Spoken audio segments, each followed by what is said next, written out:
Karachi, que hoy es la capital de Pakistán. Y ahí el gobierno le ofreció una cantidad de propiedades donde ellos se podían instalar.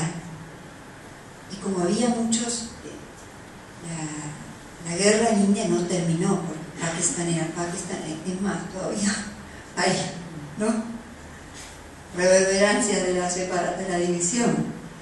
Entonces había muchos tumultos, muchos levantamientos por aquí y por allá. Entonces, como ellos estaban en diferentes propiedades, el gobierno les avisaba, los protegía. Hoy no salgan, hoy va a haber caos, hoy va a haber esto, lo otro. Y de esa manera transcurrieron unos cuantos años. En ese momento eran una comunidad autosustentada y su vida transcurría en dos prácticas fundamentales. Eran familias enteras que se habían reunido para entender la conciencia del alma y entender cómo hacer esta conexión con el alma suprema, cómo vivir en yoga. Así vivieron 14 años, en que Brahma Baba era claramente un instrumento, y todos empezaron a entender, como nosotros mismos podemos entender, que todas las almas somos herederos del alma suprema, que todos necesitamos el poder del Padre, el amor, la paz, la verdad. Todos queremos tener claridad, para lo cual necesitamos conectar con Él. Y Brahma Baba era bien claro en esto. Yo no soy el que entrega la herencia la entrega el Padre del alma al alma. Pero depende de qué, de que el alma pueda tomarla. Nosotros ahora no tenemos que pedirle a Dios nada, solo tenemos que tomar lo que ya nos pertenece, ¿no?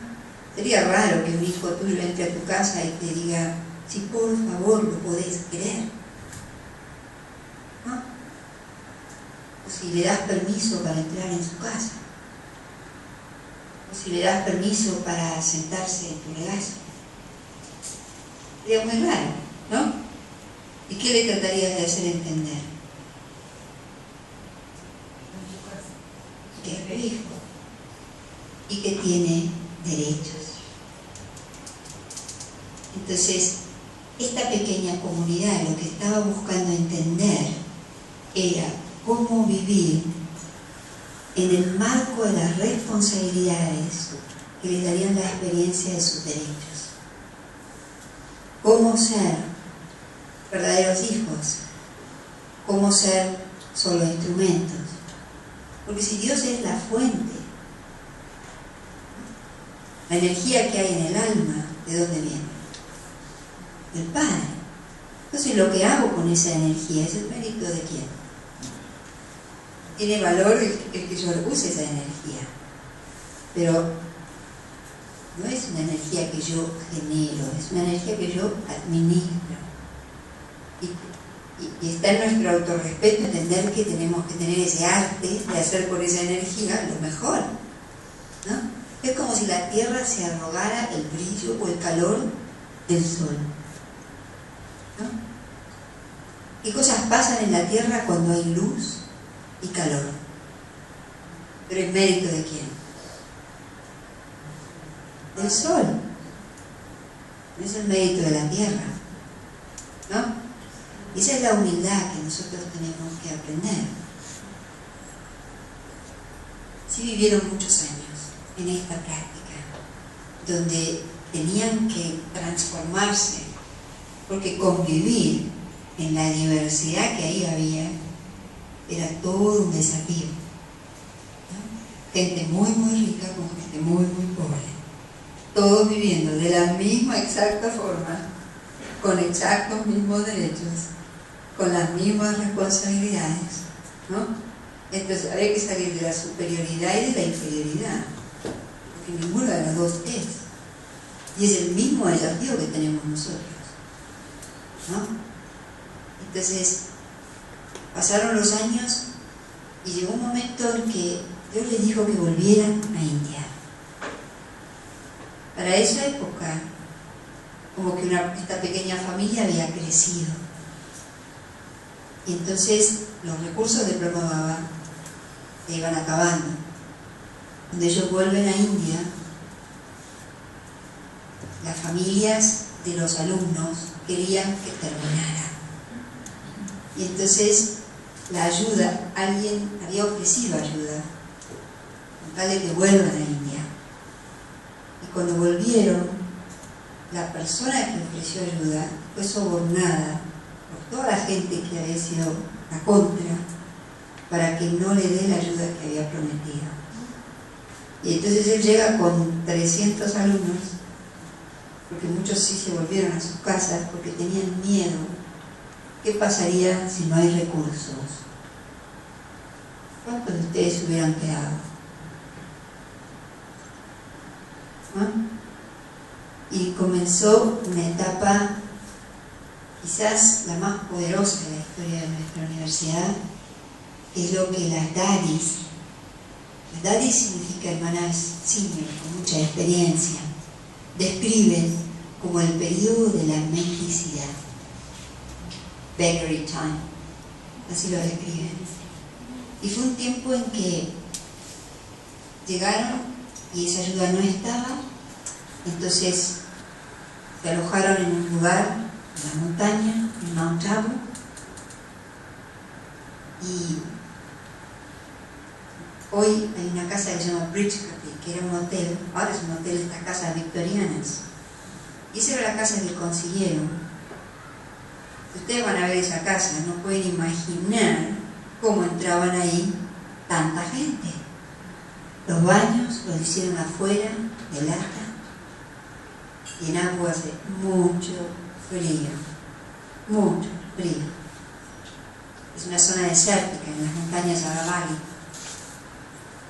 Y ahí comenzó una etapa diferente, una etapa donde todos probarían su propia fibra espiritual, donde todos probarían que la felicidad no tiene ninguna conexión con nada material. Cuando Daddy Yankee, que es nuestra directora mundial, nos describe esta época, y agarra una felicidad que la desborda, y literalmente no tenían que comer, podían solo comprar suero en vez de leche. El programa decía, ok, los que están sanos den el suero a los que están enfermos, y tenían que pasar el invierno, y tenían un chapati por día. Entonces Daddy cuenta que comían, estaban tan plenos que no tenían hambre. ¿Qué les parece? Es práctico, ¿no? Ese tiempo viene. Y pudieron probarse algo fundamental, que es el poder de la espiritualidad y la garantía absoluta que viene de la relación con Dios. El alma conectada con la fuente, el alma conectada con el Padre, obtiene todo. No es tan fácil darnos cuenta cuando nos estamos sirviendo de demasiadas cosas, pero cuando no hay nada, ¿no? Muchos se fueron. Esas familias pensaban, bueno, hemos logrado nuestro objetivo, pero muchos se quedaron. Y hoy son la fundación, son las dadis que viajan por el mundo.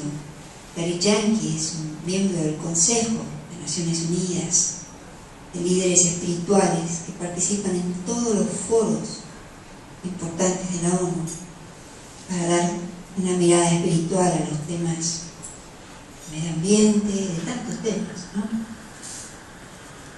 Y después surgió otra etapa, la etapa de construcción, donde construyeron lo que hoy se llama Madhuban, que significa el bosque de la miel, que es a donde vamos todos nosotros. Nos estaban esperando. Y ahí comenzó claramente la forma de una escuela que crecería. Después Dios les dio otra orden y les dijo: ahora sirvan a la India. En esa época, Prabhupada pasaba mucho tiempo en silencio. Y cuando a él le preguntaban: ¿qué piensas? Lo que más querían era como meterse dentro de su mente y pensar: ¿qué piensa? ¿Dónde está? Y aprendió este arte de estar solo para actuar y después estar más allá, en una dimensión angelical, sutil, que todos también tenemos, pero porque estamos muy corporales, no sabemos ni que existe. Y todo lo queremos procurar a través de los sentidos y de las acciones y las palabras y de ir y venir. Pero este es el arte que ahora todos tenemos que aprender, a poder conectar con la sutileza del alma que cada uno es. Y Brahma pasaba horas en silencio. Y cuando le preguntaban: ¿qué piensas?, él decía: en los hijos de Occidente.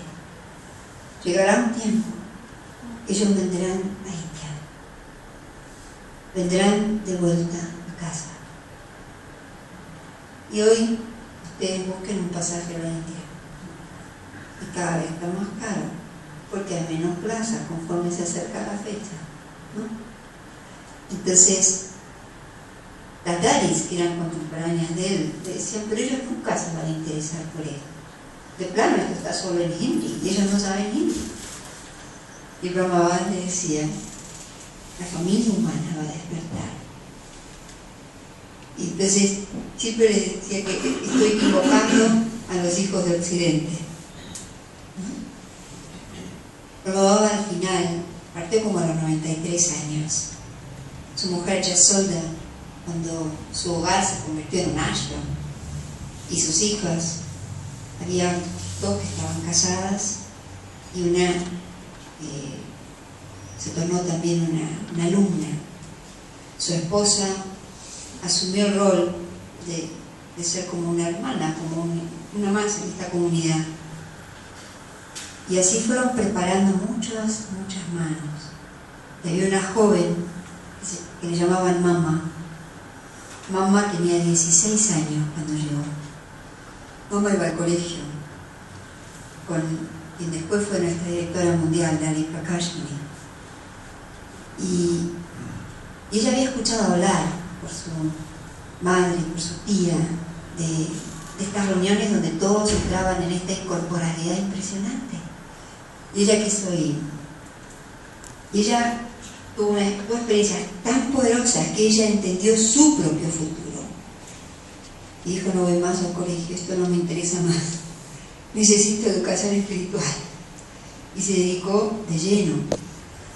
Porque ella era la que tenía esta capacidad de entender lo que Dios les estaba explicando y aplicarlo de una manera tan precisa. Todos le decían Mamá, porque ella aprendió a transformarse muy rápido y se dedicó a cuidar a todos. Entonces la llamaban Mamá. Entonces vivían como una familia. Este hombre viejo era como un padre, Mamá, una joven, era como una madre, y vivían en una hermandad. Mamá partió primero, en el año 64, en un estado de increíble pureza. Ella viajó mucho por India, formando a los profesores gigantes de nuestra universidad, que después abrirían muchos miles de centros. Y pensando en Sabla Didi, que tiene más de 100.000 alumnos en el estado de Gujarat. Es poderosa, pero son solo instrumentos. Cuando Brahma Baba partía en el año 69, ya estaban establecidos los centros en India y había muchos alumnos, y hacían lo que hacemos nosotros ahora: iban de visita a Madhuban a refrescarse, a hacer una experiencia